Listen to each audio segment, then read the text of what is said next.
My little viewers, I'd like to talk about something serious today.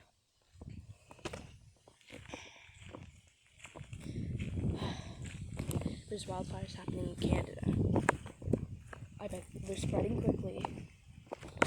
And if your state, country, province, wherever you're in, going through wildfire right now, I truly feel bad for you.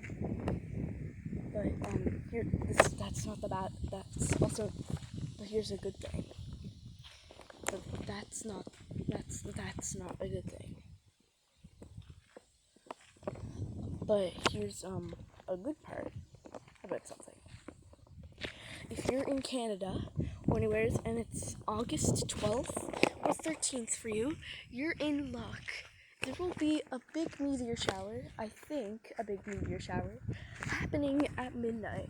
So watch the sky, go with your bestie, your friend, your frenemy, your boyfriend, your wife, your husband.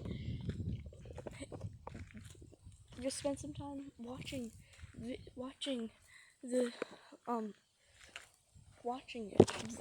meteor shower. But yeah, well, I'm gonna head out now. Russia?